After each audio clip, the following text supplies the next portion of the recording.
Bon vendredi la gang, j'espère que vous allez bien. Aujourd'hui, un autre épisode de la philosophie du succès déjà. Je m'excuse, d'abord j'ai mon micro dans ma main parce que je voulais pas le mettre sur mon chandail, on dirait que j'avais pas de place, puis je me suis fait faire des nouveaux chandails, je vais vous montrer ça. I want to stop philosophizing, but I just can't. Puis Kant écrit comme Kant, le philosophe, alors je me trouvais vraiment cool de me faire un chandail comme ça, mais bref, c'est pour dire que je vais avoir mon micro dans ma main, j'espère que ça vous dérange pas. D'ailleurs, je vais faire une vidéo bientôt aussi sur YouTube sur le minimalisme là, au niveau des vêtements. Mais justement, en parlant de minimalisme, ça me fait penser, quelle belle intro, à notre invité de la philosophie du succès, qui a le minimalisme un peu comme sujet. C'est une créatrice de contenu, donc pour la catégorie créatrice de contenu, c'est une personne justement qui va parler de plusieurs sujets qui vont être liés à, par exemple, la nature, tout ce qui est maison, tout ce qui est lifestyle, minimalisme, un peu tout ça. Et c'est bien sûr la fabuleuse Mila Taillefer. Alors, Mila, si tu regardes ça, encore merci d'avoir participé à la philosophie du succès. Je vous rappelle un petit peu le concept vite. Moi, ce que j'ai fait, c'est que j'ai décidé d'interviewer 21 personnes de 21 industries différentes pour les questionner un peu sur c'est quoi le succès selon eux, à quoi eux dédient leur succès, ils pensent quoi du succès, tout ça. Est-ce qu'il y a des patterns un petit peu dans le succès qu'on pourrait essayer de trouver? Donc, ces 21 personnes-là qui ont eu du succès dans leur domaine vont nous partager un peu leur expérience. Donc, si vous n'avez pas vu, il y en a quand même déjà 5-6, je pense, que j'ai déjà posté. Alors, ça vous tente d'aller voir les précédents. Mais pour aujourd'hui, on a Mila qui est là pour nous parler. Évidemment, je vais la laisser s'introduire parce qu'elle s'introduit dans la vidéo. Mais je voulais vous souhaiter une super bonne entrevue avec Mila. N'hésitez pas à la follower sur Instagram, sur tous ses médias. Elle est excellente. Alors, je vous dis à bientôt la gang. Et Mila, qui sont... Aujourd'hui, j'ai Mila Taillefer avec moi. Salut Mila. Allô, merci. Super contente. Ben là, ça me fait plaisir, Colin. Super contente que tu sois là. Aujourd'hui, Mila va représenter la catégorie créatrice de contenu pour la philosophie du succès. Comme j'ai dit précédemment, là, moi, j'interviewe 21 personnes de 21 industries différentes dans le but de voir s'il y aurait peut-être pas des petits... S'il y aurait, Colin, je l'ai dit tout le temps comme ça, s'il y aurait, c'est vraiment honteux. Je fais pareil, on va être deux. Hey, Colin, ben, s'il y a des patterns peut-être dans le succès un peu, fait que si tu veux peut-être, Mila, t'introduire un petit peu, me raconter qu'est-ce que tu fais dans la vie au day-to-day, voir un petit briefing pour les gens peut-être qui ne te connaissent pas. Parfait, je vais essayer de me présenter. C'est toujours le fun, hein? C'est vraiment pas encore. À l'école, là, c'est comment? Je vais vous expliquer peut-être un petit peu mon parcours puis un peu qui je suis.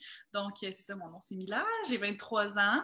Je suis originaire de l'Outaouais, donc à Gatineau plus précisément. Mais là, je suis à Montréal depuis au moins 1 an. Puis, je suis sur les médias sociaux depuis qu'Instagram existe, je dirais. OK, ça fait combien de temps, ça fait? Je pense que... Bonne question, hein?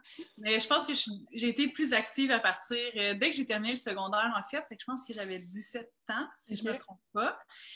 Puis là, c'est ça. Donc, je suis créatrice de contenu aujourd'hui, puis j'ai plusieurs sujets. Tu sais, j'en ai pas juste un en particulier. Je parle beaucoup de tout ce qui est maison, décoration, minimaliste, désencombrement, simplicité, un peu un mélange de tout ça. Puis beaucoup la nature aussi. J'adore passer du temps en nature. Fait que partager mes expériences dans des petits chalets, ça, c'est vraiment, vraiment mon genre.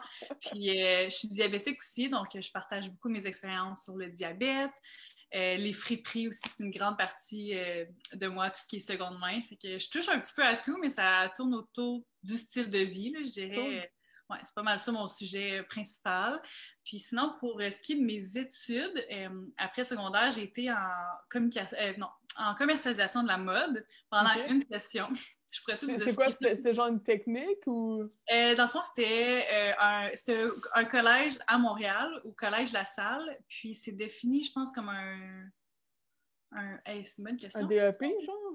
Non, c'est pas un DEP, c'était un diplôme d'études collégiales, là, si je me trompe pas. Ouais. Okay. C'était un 2 ans ou 3 ans. Hey, bref.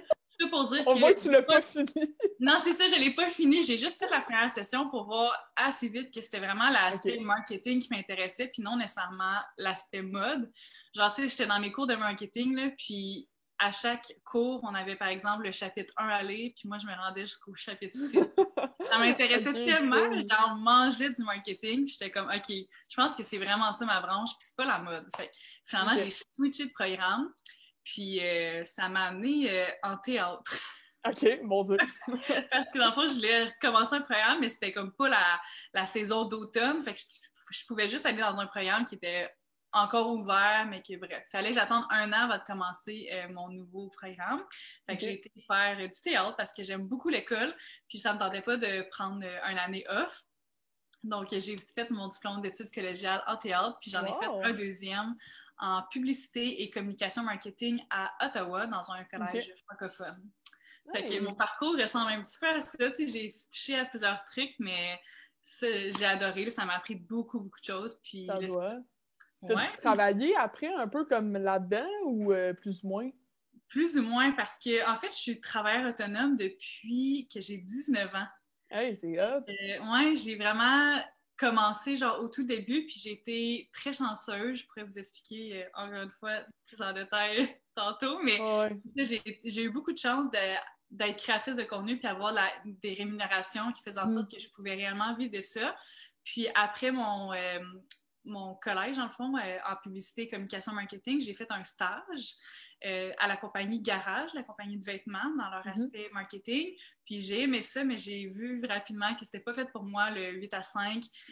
Puis j'aimais ça travailler sur des projets plus personnels. Fait que finalement, même s'ils m'ont offert un emploi, j'ai refusé parce que j'avais envie de continuer dans ma branche de création de contenu. Puis tu sais, j'étais sur un bon envol, donc j'avais pas envie d'aller comme travailler justement à quelque part d'autre dans une agence ou quoi que ce soit, mais ça a toujours été mes plans B parce que j'aime toujours encore à ce jour. J'aime toujours le marketing encore à ce jour ou la publicité. Fait que je me verrais quand même, mettons, travailler dans une agence ou pour une brand qui me représente beaucoup, mais j'ai préféré continuer dans la création de contenu parce qu'en ce moment, c'est vraiment ça qui me fait vibrer. Là. Ouais, mais je comprends ce que tu veux dire parce que tu sais, des fois, même faire ce que t'aimes pour quelqu'un d'autre, des fois, on dirait que ça enlève le côté comme le fun dans la chose que tu aimes, tu sais, de le travailler pour quelqu'un. Fait que le faire à ton compte, un peu travailleur autonome, c'est plus le fun. Ça, je suis avec toi là-dessus. Puis surtout qu'on travaille avec plusieurs clients différents. Souvent, si on travaille peut-être dans un 8 à 5 pour un client en particulier ou comme pour une brand, ben ça va souvent se ressembler, tandis que là, quand je travaille avec des clients, ça peut être autant une cause sociale, ça peut être un produit, ça peut être grande variété. Donc ça, j'aime vraiment ça. Ça me permet d'être super créative. Puis je suis quand même quelqu'un de créatif. Fait que c'est ça. C'est hot. Fait que est-ce qu'en ce moment, les gens viennent te voir pour des plus conseils marketing, plus style marketing d'influence que toi, tu fais? Ou comment ça fonctionne, mettons, en ce moment, ton day-to-day travail, si on peut expliquer? Pas du tout, en fait. Je suis pas positionnée comme dans le marketing d'influence. En fait, je pense que la majorité des personnes qui me connaissent pour ma création de contenu savent peut-être même pas que j'ai étudié en marketing puis en publicité. Fait que je pense que c'est un plus parce que des fois, j'amène des idées plus techniques. Fait que ça, je pense que ça leur apporte beaucoup. Des fois, ils me demandent, mes expériences, comme ce que je pense que je pourrais amener à la marque, puis des idées plus créatives. Fait que ça me permet d'être, comprendre un peu les techniques, là, puis comprendre les statistiques, puis avoir un background de leur côté à eux. Là. Comprendre leur côté à eux, je trouve ça vraiment le fun, puis je pense que c'est avantageux. Mais honnêtement, dans le day-to-day, je suis vraiment plus dans la création de contenu. Donc, un peu la base des partenariats rémunérés, c'est qu'ils vont nous contacter pour mettre justement soit une cause en valeur, ça peut être un produit, ça peut être un service, donc ça va différer. Puis moi, je vais le faire sous une vidéo, sous une image, sous une caption, tout dépendant justement. De nos jours, on dirait que ça s'élargit de plus en plus parce que je fais des vidéos sur YouTube. Je ne l'ai pas mentionné au début, mais ça, je suis aussi sur YouTube, donc ça peut être sur différentes plateformes. Puis sinon, dans le day-to-day, je fais aussi du contenu super organique. Là, donc, je suis vraiment plus sur Instagram ces temps-ci, puis aussi YouTube qui est ma deuxième plateforme. Ah, c'est vraiment nice. Je ne sais jamais où regarder. Ben, je regarde la caméra, des fois je regarde toi, je suis comme, excusez-moi si mes yeux dévient un peu. Moi, je te regarde toi, c'est comme... Depuis tantôt, j'étais comme, on dit, mais où est-ce qu'elle en regarde? Mais non. Pour vrai, je trouve ça super cool. Je savais pas non plus que tu avais étudié là-dedans. Ça va être le fun aussi, comme tu dis, de laisser ta créativité aller là, quand un client vient te voir. Est-ce que tu es quand même relativement libre ou c'est plus comme dirigé, genre, on aimerait ça que tu fasses ça, ou tu es vraiment comme, tu peux laisser aller ta création? Je suis assez libre, je dirais. C'est surtout les partenariats que je préfère quand on a beaucoup de liberté. Mais c'est clair qu'il y a quand même des mots-clés à insérer. Il y a aussi des fois un certain vibe à la photo, tu sais, plus nature, plus intérieur. Des fois, ils vont nous dire si c'est à l'extérieur, à l'intérieur. Ça dépend aussi du produit, mais par exemple, on prend une crème, là, je vais être super libre. Ils vont pas me dire, OK, tu la tiens dans ta main gauche. C'est ça. C'est de base, je veux m'assurer qu'on voit bien le logo, qu'on voit bien l'écriture, que c'est super lumineux avec la lumière naturelle le plus possible. Donc, moi, quand je suis fière du résultat, je pense qu'eux vont être autant fiers. Puis, je pense toujours à l'aspect client aussi. Je veux penser à ma communauté pour faire sûr qu'ils vont bien recevoir cette publicité-là. Parce que oui, des publicités, c'est pas toujours... c'est pas toujours bien accueilli, tout dépendant de comment c'est fait. Honnêtement, moi, je pense que j'ai beaucoup de chance parce que ma communauté savent que c'est mon revenu. Si on continue à faire du contenu organique comme j'adore le faire, mais j'ai pas le choix de faire des partenariats. Mais le feedback que je reçois, c'est que c'est des partenariats qui collent super bien à ma personnalité, à mon vibe. Fait que ça, pour vrai, je suis tellement reconnaissante d'avoir une communauté qui m'encourage à 100% là-dedans. C'est vraiment, vraiment le fun.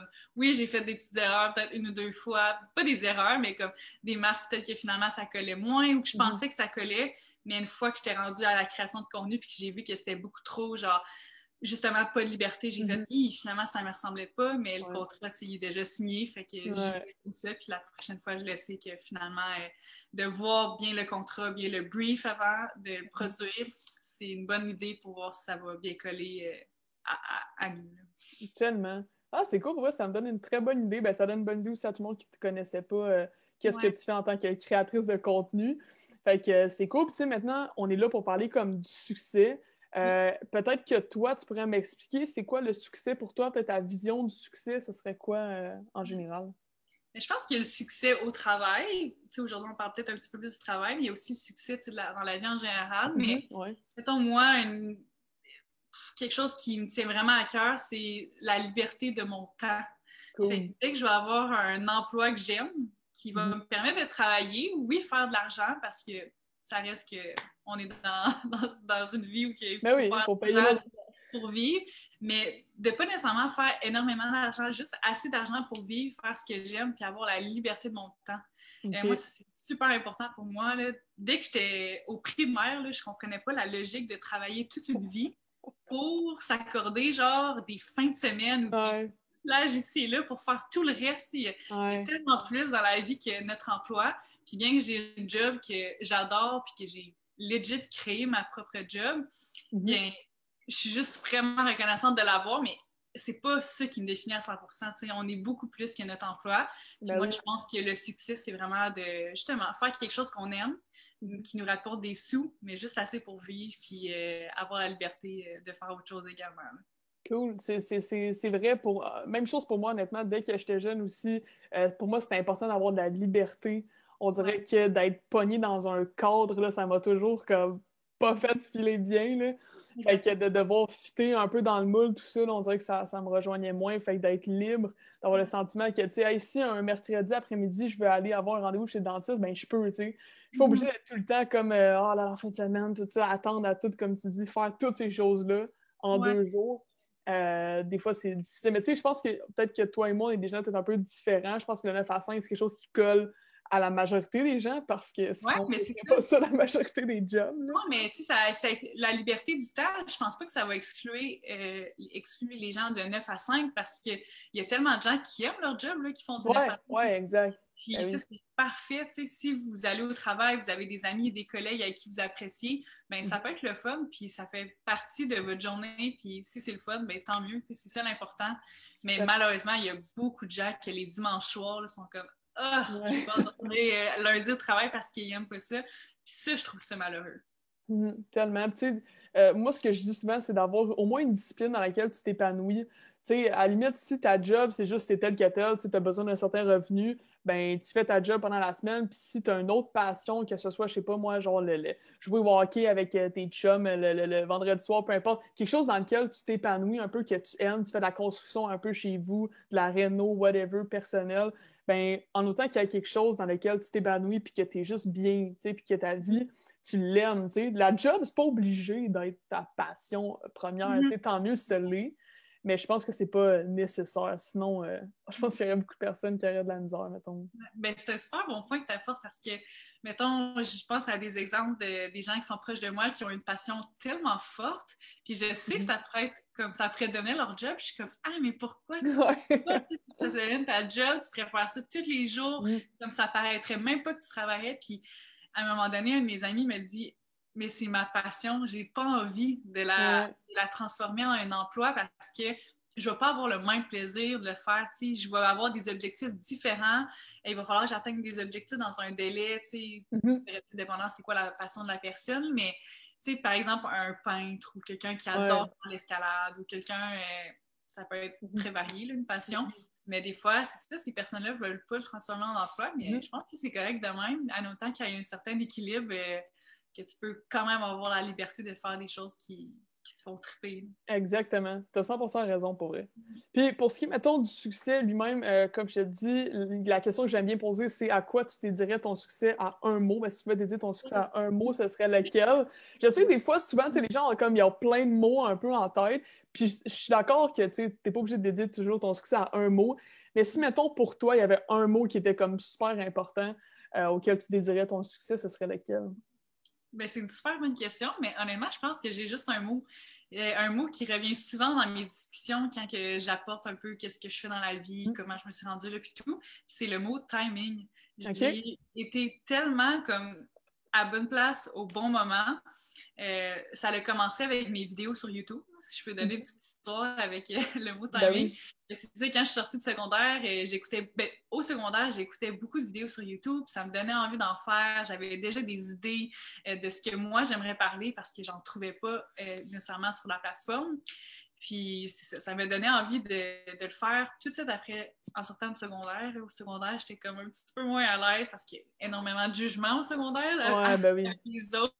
Ouais. J'avais commencé, c'était comme rough un peu parce que les gens en parlaient, riaient un peu de ça. J'étais comme, oh my god. Fait que j'ai attendu le cégep avant de le faire. Puis, quand j'ai commencé YouTube, YouTube était déjà là, oui, mais honnêtement, au Québec, c'était très, très, très, très, très minime.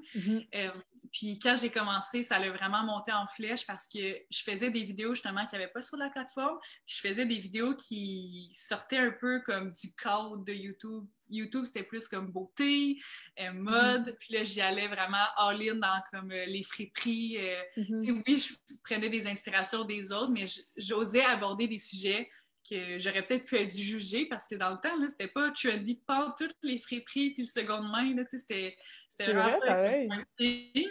J'ai vraiment comme j'ai été all-in là-dedans puis les gens m'ont beaucoup découvert à cause de ça puis ça a été une trend après comme quelques années plus tard, fait que j'étais comme là au bon moment puis je parlais des sujets justement qui sont trendy aujourd'hui, mais qui ne l'étaient pas dans le temps. Ça a toujours été c'est à cause de toi que tout ça est trendy.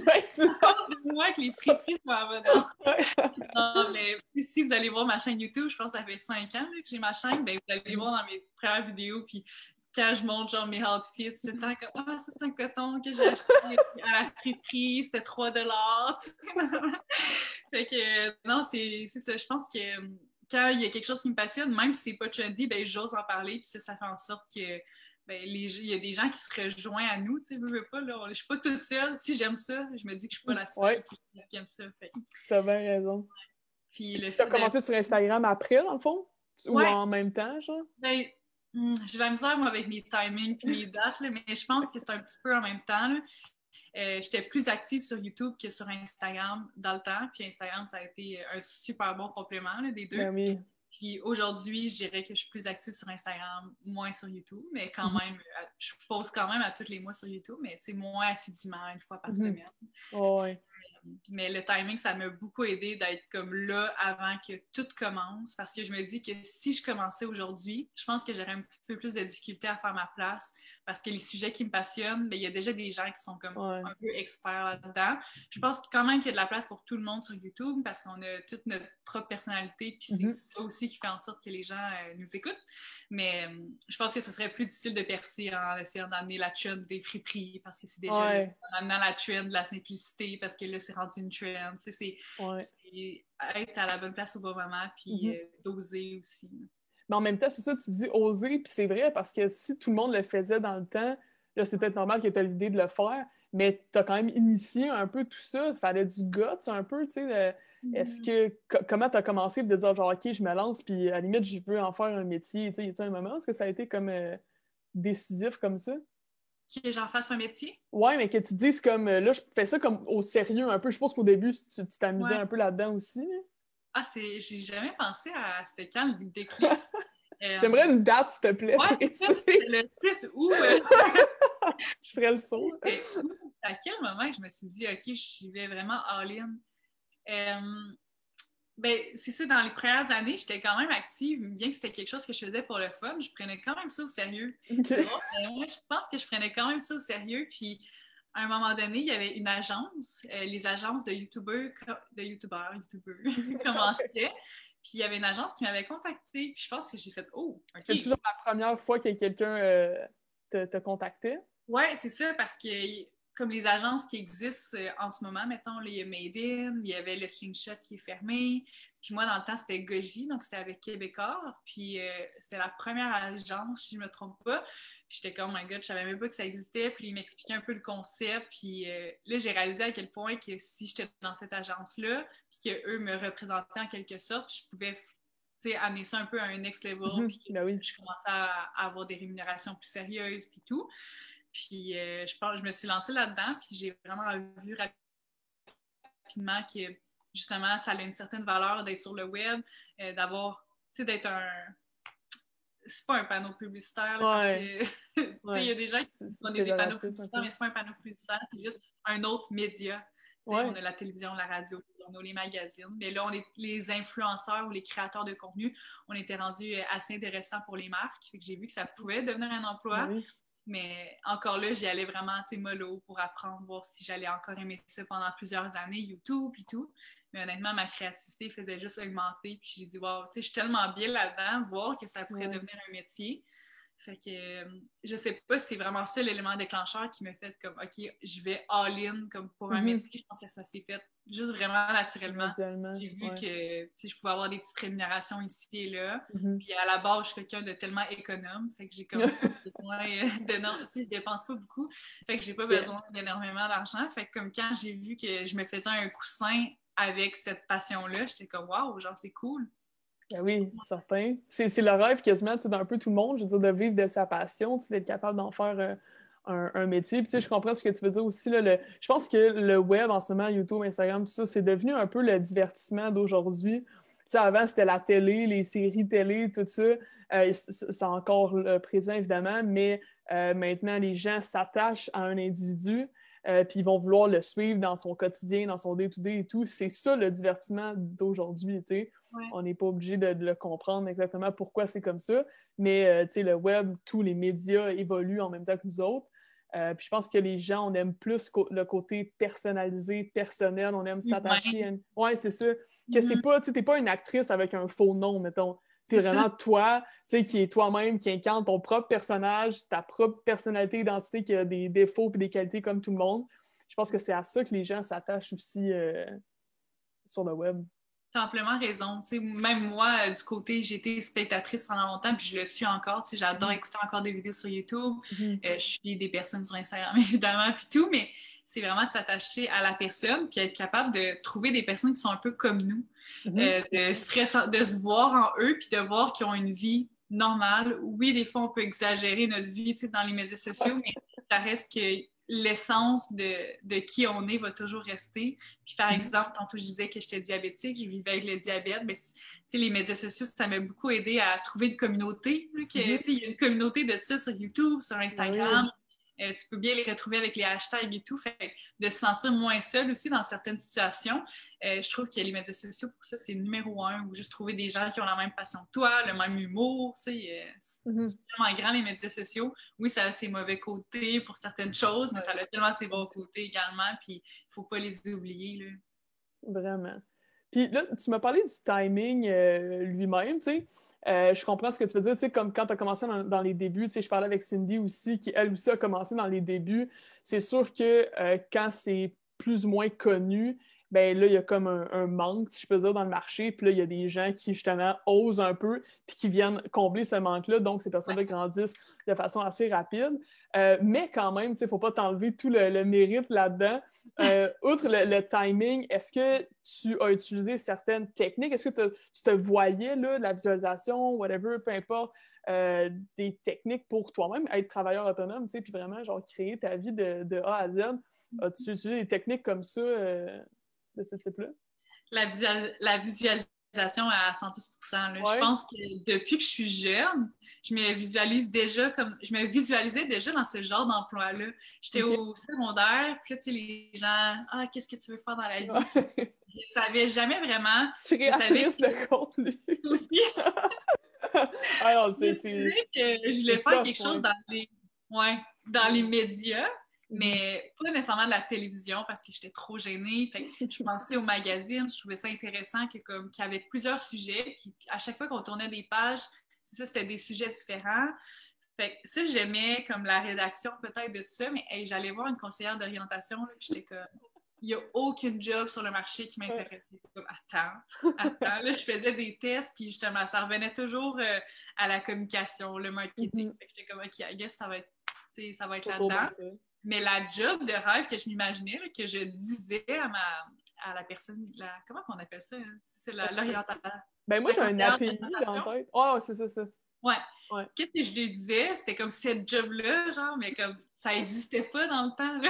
Hey, c'est hot! J'ai envie de comme travailler avec des marques, faire du contenu. Je pense pas que je disais contenu, mais tu sais, faire des choses pour eux, mais pas tout le temps avec la même personne. Tu sais, je disais vraiment des choses que je me visualisais, qui est legit ma job d'aujourd'hui. Fait que ça, c'était assez fou. J'ai commencé vraiment jeune. Puis par la suite, moi aussi, je suis fan un peu des vision boards. Donc, tu sais, je m'imagine beaucoup. Puis je me suis toujours dit aussi que je méritais d'avoir ça. Tu sais, ça, c'est important parce qu'il y en a beaucoup qui se disent « Ah, tu sais, je mérite pas ça » ou « c'est peut-être pour moi », mais on dirait que j'ai toujours eu ce sentiment-là que non, si j'avais envie d'aller dans une direction, même si c'était peut-être un peu incertain, bien que j'allais y aller puis que ça allait fonctionner. Tu sais, j'y croyais tu sais, de parler que ça fonctionne déjà. Ben oui. Quand on visualise, il faut penser qu'on l'a déjà, on a cette émotion-là. Oui. Je pense que j'ai fait ça pendant très longtemps. Puis aussi de me donner des objectifs plus à long terme qu'à court terme. Je ne suis pas quelqu'un qui est vraiment dans les objectifs à court terme. J'aime pas ça, travailler sous pression comme ça. Mais d'avoir comme un genre de vision board autant personnel, professionnel, ça m'aidait à comme, faire des pas vers l'avant pour me rendre où j'avais envie de me rendre. Je sais pas si ça répond bien à ta question. Ben oui, tellement. Ben, tu as parlé en tout cas de plein de trucs intéressants. Évidemment, la notion du mérite, il n'y en a pas beaucoup qui en parlent. Puis je pense que c'est bien que tu adresses ce sujet parce que souvent, des fois, c'est pas quelque chose qu'on fait consciemment de dire genre je mérite pas, mettons, je sais pas, d'être millionnaire, peu importe. Ben, il y a personne qui va dire ça parce que la personne, elle va dire genre, non, là, moi, je vais être millionnaire, tout. Mais vraiment, au fond, c'est ça, tu sais, les gens vont vraiment comme penser que le mériter ou pas le mériter, c'est comme je te posais la question. C'est pas vraiment ça, c'est vraiment toi, au fond de toi, à l'intérieur, vraiment. Est-ce que tu ressens que toi, tu te sentirais à l'aise de posséder toutes ces choses-là? Ou de vraiment être, tu sais, sur le devant de la caméra, peu importe. Il y en a qui vont avoir le sentiment qu'ils ne méritent pas cette réalité-là. Mais si tu as ce moindre petit sentiment-là, tu sais, énergétiquement parlant, toi-même, tu vas t'éloigner de cette chose-là qui peut-être tu voudrais, tu sais, soit avoir beaucoup d'argent ou peu importe, tu sais. Fait que d'avoir le sentiment que je mérite ça, hey, si tel est capable de le faire, ben moi aussi je suis capable, c'est un très bon état d'esprit, en fait, pour approcher ton domaine. Non, c'est vrai. C'est vrai qu'il faut vraiment y aller de façon positive puis de se dire que chaque personne mérite de faire ce qu'elle aime, point, puis de faire ce qui veut ce qui l'attire, en fait. Là. Tellement. Tu sais, t'as l'air quand même relativement de quelqu'un qui est en good vibe, tu sais, t'as pas l'air de quelqu'un qui est genre, qui croule sous les émotions négatives et tout, là. Je pense que ça aide aussi de vraiment se garder dans un bon état. Tu sais, tu disais vraiment comme de se sentir maintenant, tu sais, sentir que t'es déjà cette personne-là qui a atteint son objectif ou qui a du succès sur les médias sociaux, peu importe. Tu sais, de pas te mettre un peu dans la victime puis dire genre, tu sais, moi, je sais, j'ai pas beaucoup de followers, tu sais, non, genre, assumer, genre, moi, je sais que ce que je fais, c'est bon. Puis je me sens comme ça, même si en ce moment, à l'extérieur, les choses le prouvent pas d'une certaine façon. Tu sais, ça prend du temps quand même. Il y a une question de timing, exactement comme tu l'as dit, là, pour tout le monde. Puis ce qu'on veut, des fois, non plus, c'est pas nécessairement l'extrême, tu sais, avoir des millions d'abonnés, faire des millions. Ça peut être... C'est différent pour chaque personne. Tu sais, moi, mon rêve, c'est vraiment pas d'avoir le double d'abonnés que j'ai parce que j'aime ça, avoir quand même un certain contrôle sur ma communauté, être en mesure de pouvoir répondre à tout le monde qui m'écrit. Tu sais, on a tous des objectifs différents.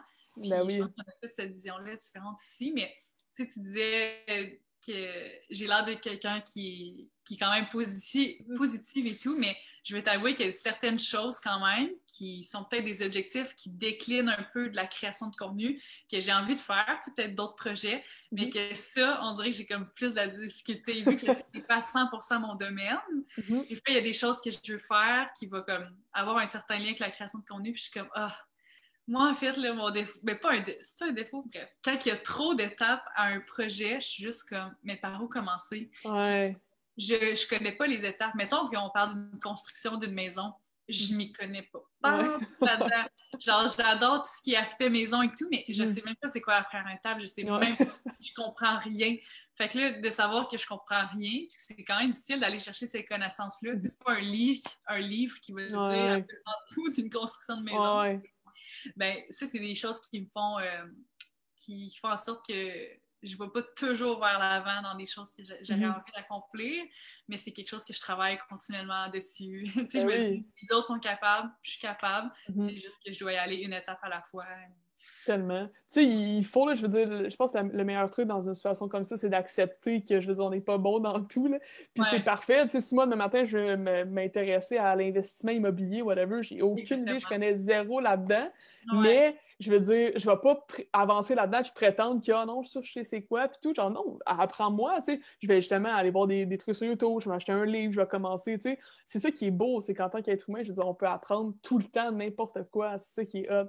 Fait qu'il s'agit de juste mettre un petit pied dedans, un autre petit pied, puis d'accepter qu'on n'a pas besoin de toujours avoir l'air de la personne qui sait de quoi qu'elle parle, qui est donc bonne dans ce qu'elle fait, d'accepter qu'il y a des disciplines dans lesquelles tu es bonne, dans lesquelles tu vas devenir bonne éventuellement.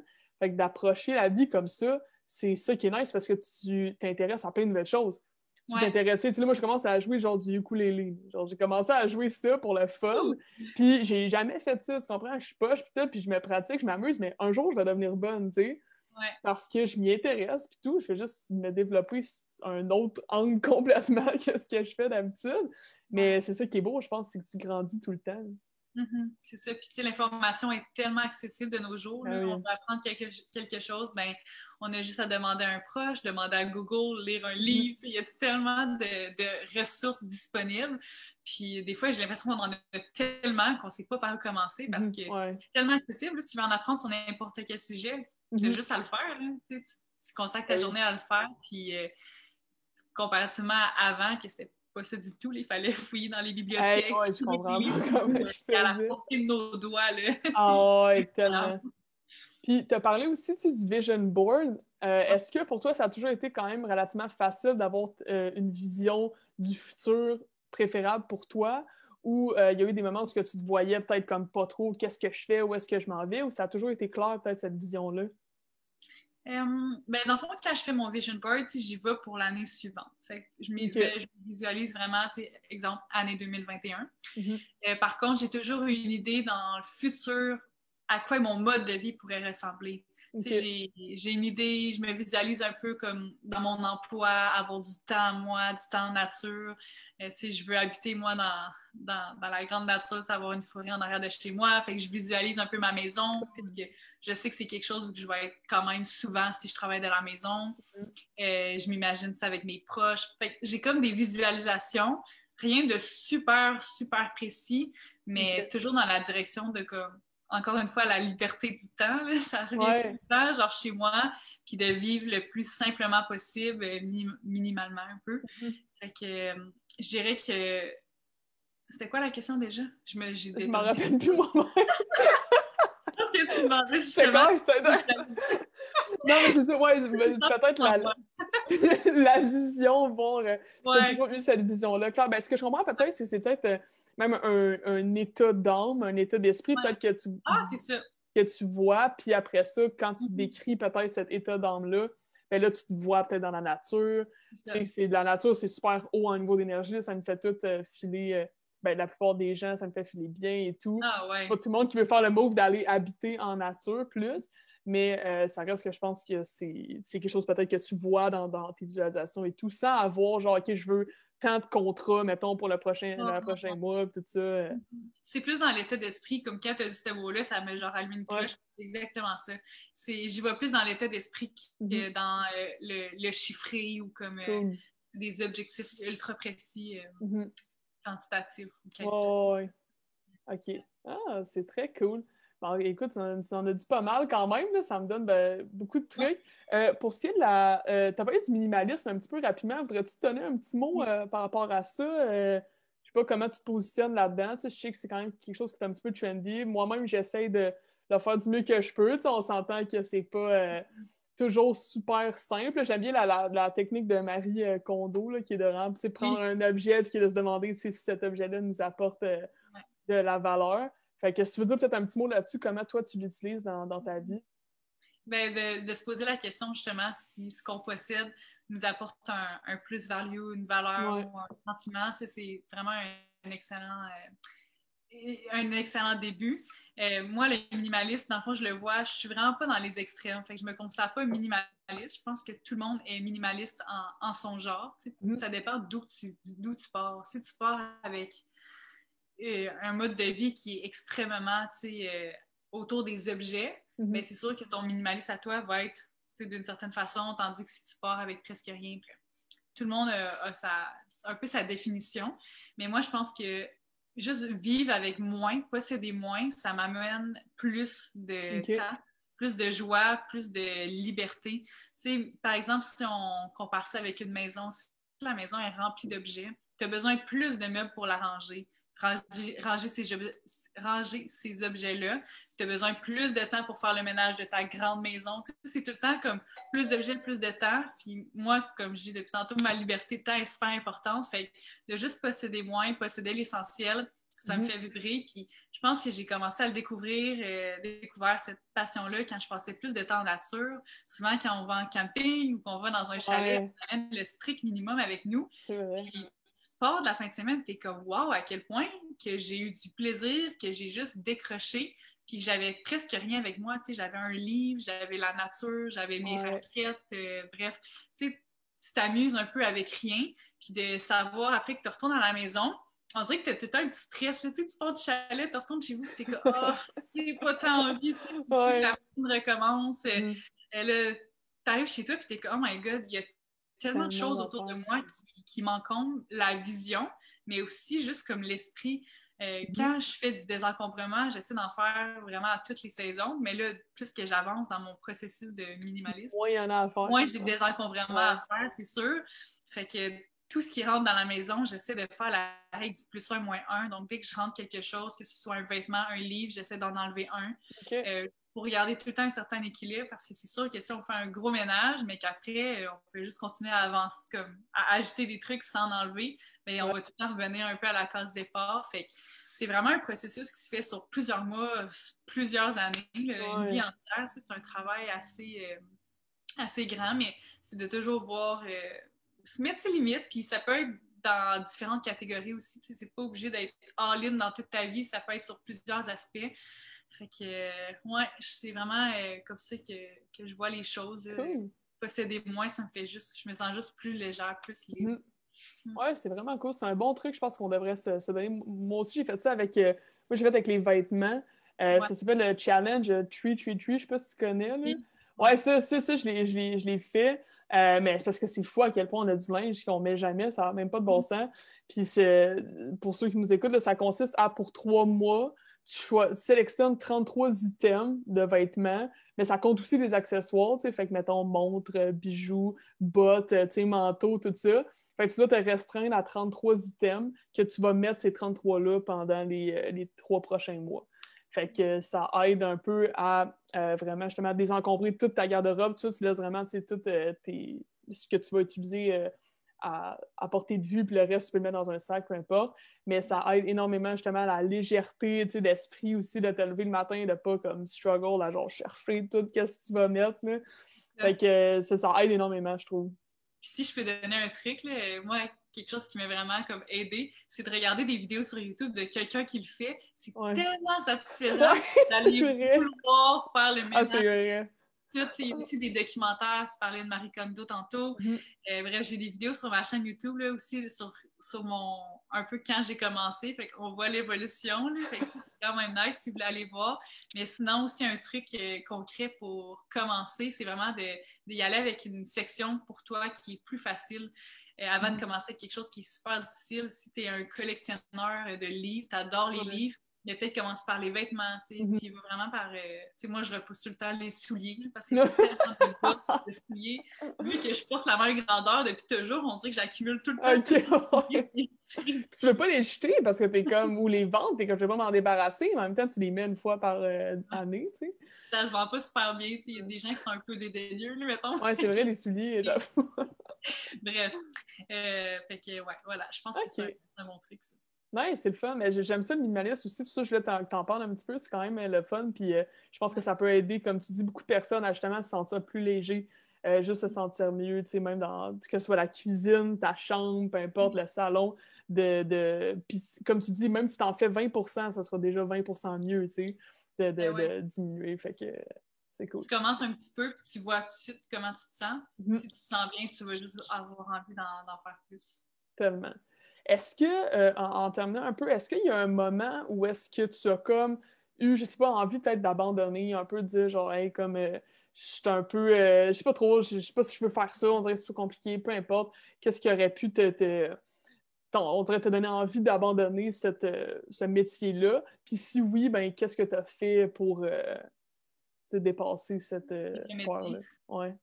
Ben, c'est sûr que quand j'ai commencé, l'opinion des autres, c'était un peu délicat. Tu sais, j'étais encore plus jeune. À l'adolescence, on a toujours un peu... ben, je pense pendant aussi plusieurs années après, là, savoir comment les autres se sentent par rapport à ce qu'on fait, ça peut venir nous chicoter un peu. Fait que, comme je disais tantôt rapidement, au secondaire, tu sais, les gens ont eu un peu de mal. Quand au secondaire, c'est ça que j'ai commencé à faire des vidéos, c'est un petit running gag.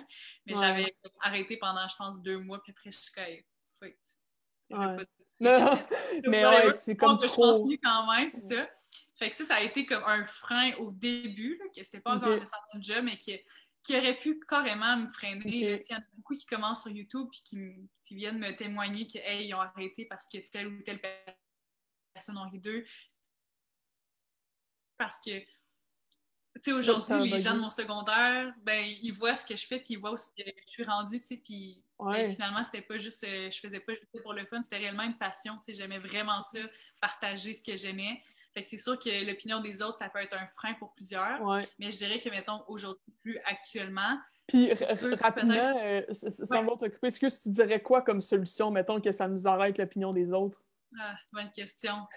Je sais pas si j'ai un conseil concret parce que c'est un travail, tu sais, vraiment à faire sur soi parce que ça part, je pense, avec notre confiance en nous et non nécessairement comme les autres, mais c'est vraiment juste, tu sais, si ça fait vibrer là, ce que tu fais, là, peu importe que ce soit des vidéos YouTube ou autres, ben eux, là, ils en ont rien à foutre. Là. Le soir, quand ils vont se coucher, là, ils pensent pas là, elle fait des vidéos sur YouTube, genre, tu sais, comme ils vont juste le coller pour faire rire leurs amis. Tu sais, c'est vraiment juste de l'immaturité, comme être immature. Fait que les personnes qui sont immatures puis qui peuvent te freiner, là, c'est juste ciao, bye, genre, ça n'a juste pas sa place.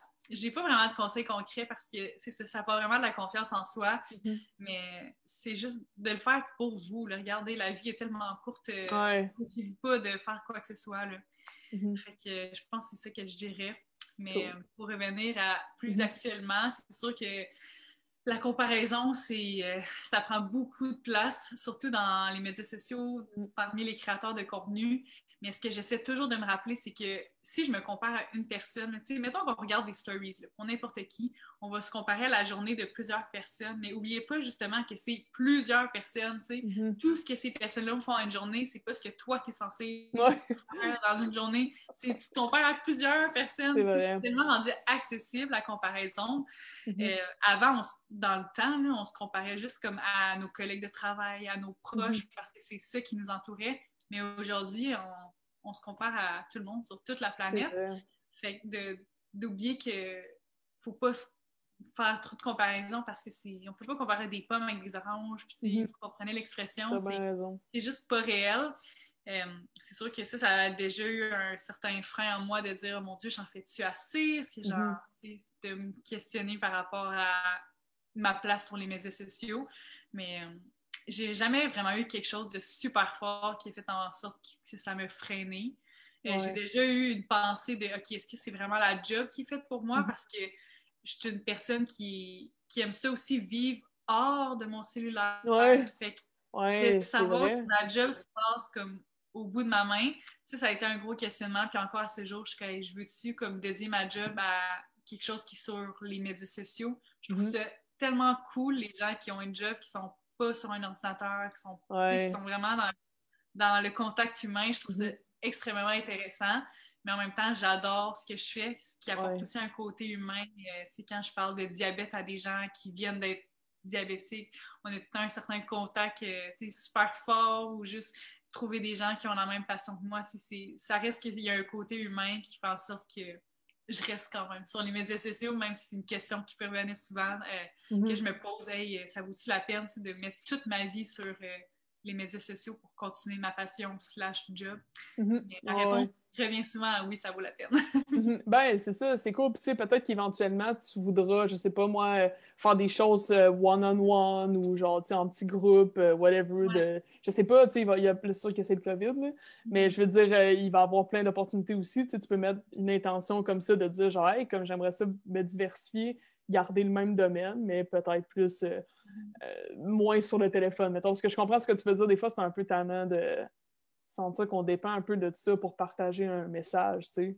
Oui, exactement. On dépend de ce média-là parce que c'est ça qui fait la communication aussi rapide, aussi proche. Ça a beaucoup de bienfaits, évidemment, là. Mais ça peut aussi avoir des petits inconvénients, c'est sûr. C'est super cool, pour vrai. Merci énormément d'avoir été là. Tu as apporté énormément de très bons points, je trouve. Ça m'a appris beaucoup. Et j'espère que ça aura appris à beaucoup d'autres personnes. Si tu voulais peut-être pour la fin dire un petit mot de la fin à peut-être des, je sais pas moi, jeunes créateurs de contenu qui aimeraient... Parce que tu sais, comme tu l'as dit tantôt, j'ai aimé ce que tu as dit, c'est une question de timing, évidemment. Tu es arrivé peut-être au bon moment. Mais tu pourrais aussi rentrer en ce moment. Tu sais, il n'y a jamais... c'est pas OK, il fallait que tu commences en 2016, puis si tu n'as pas commencé en 2016, ben c'est fini. Non, il y a de la place pour tout le monde. Exact. Est-ce que tu aurais un conseil peut-être pour ces personnes-là qui aimeraient grandir comme toi dans ce milieu-là? Oui, mais je pense que mon conseil serait vraiment d'oser parce que oser, encore une fois, c'est un autre mot qui est super important, je pense. Mais de juste y aller, foncer vers quelque chose qui vous intrigue, qui vous passionne. Je pense que... Excuse-moi, ça bug. Ah, c'est moi qui bug? Ouais. Ben, je t'entends, mais l'image... C'est bon. C'est un petit mot de la fin pour elle. Fait que je pense que ça serait super important d'oser puis d'être curieux, tu sais, être curieux, curieuse, là, ça peut nous amener vraiment plus loin qu'on le pense. Puis comme je le répète, la vie est tellement courte que s'il y a quelque chose qui tient une cloche, là, que ça résonne de plus en plus fort dans ta tête, c'est juste parce que c'est un signe qu'il faut aller de l'avant.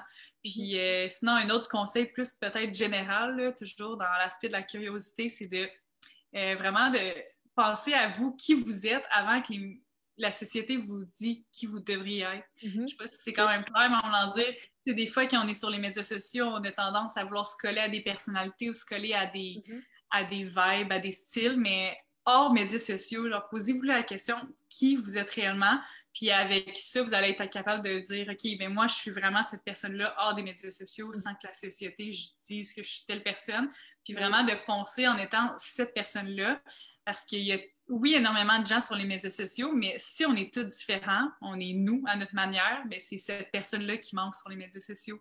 Genre, il y a tout le temps une personnalité qui manque, puis c'est probablement la tienne. Fait que, vraiment juste de foncer. Merci.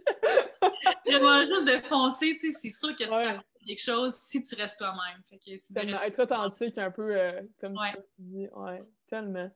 Wow, très, très beau mot de la fin. Merci énormément de ta participation. Tu as été génial. Ah, ben merci à toi. C'était super cool de parler avec toi. Puis t'es vraiment ouverte d'esprit. C'est le fun.